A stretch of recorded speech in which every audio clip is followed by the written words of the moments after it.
Hi, welcome to the Shai Show. My name is Shai, your host. This week's Parsha is Parshas Pinchas. Parshas Pinchas, there were a few ideas that mattered to me and were relevant to me that I think could even be thought of as one idea. This week's Parsha, Parshas Pinchas, there was a story of Pinchas. There's also the story of the daughters of Zelophehad. And in order to understand this, we're going to speak of the story of Pinchas years later. I think in each of these situations, there was a time or a case or a situation in which each of these individuals saw something in their lives going on around them that they had the opportunity to invest in. With Pinchas, there was a great tragedy that was going on. There was a great leader of one of the tribes, the tribe of Simon, tribe of Shimon, where he got confused. He went against a certain law. There were certain nations, 7 in particular ancient nations, that were forbidden for Jews to marry into. He wanted to marry into one of these 7 nations.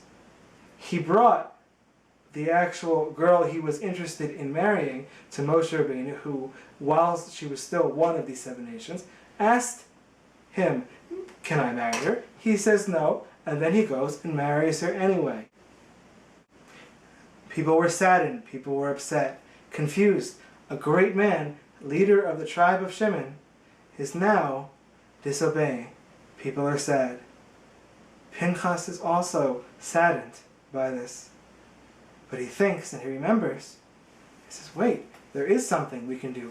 We can stop this immediately. We can create peace. He took the initiative, understood that something needed to be done, asked the leader of the generation, Moshe Rabbeinu, leader of the generation. Moshe Rabbeinu says, indeed, that is the ruling. You may stop him and go do it. The initiative led to being able to create a peace. He was able to stop, through whatever means necessary, the leader of the tribe of Shimon from continuing this horrible act. Bnos Zelophehad, the daughters of Zelophehad, they understood that they had an opportunity to inherit the land of Israel. They saw that all the other families were going to be able to inherit. They were only girls and their father had passed away.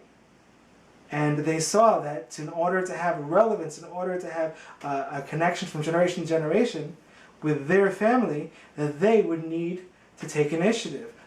They went, they approached the leader of the generation, Moshe Rabbeinu, leader of the generation, and they saw that they were respectful, and they asked in a respectful, honorable way, maybe in a time where it would be a little unexpected for daughters of a family to approach the leader of millions of people about whether they were going to inherit a certain piece of land in the coming on inheritance of Eretz Yisrael. They understood that this was an opportunity. This was about connecting to the Holy Land. This was about leaving for generation after generation that eternal connection that the children of Israel have with, wait for it, Israel. So they understood that what was coming into their lives was meant for them to pick it up. Each time that we could maybe be seeing a difficulty, they didn't take it as a difficulty. They understood this is being presented to them and their lives like this because it's an opportunity. It's being presented in their lives because there's something that they can do about it. That they were at cause, not at effect. Things were not just happening to them. Things were being brought to them as an opportunity. They had a vision of victory. They understood that good things were coming their way.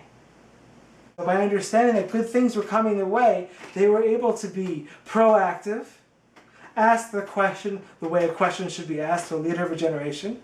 The leader of a generation, Moshe Rabbeinu, consults God himself, and they were correct. Even though that they were correct, we understand that it was brought about because they did something about it. It's not, they didn't decide it's going to happen anyway because this indeed is an eternal truth. They understood it was presented to them because there was something that they could do about it. Maybe the lesson is that we can learn from Pinchas and Benos Lavchad that every time something is being presented to us, it's because opportunity. Opportunity to do good. Opportunity to achieve. Opportunity for the highest of the high. Opportunity for the best. Opportunity to learn. Opportunity to do good things. Like watching my YouTube video. Thank you so much for stopping by. It's going to be a great Shabbos, and I'll see you next week. Oh, that we have this energy to do the greatest of things. Because good things are coming your way.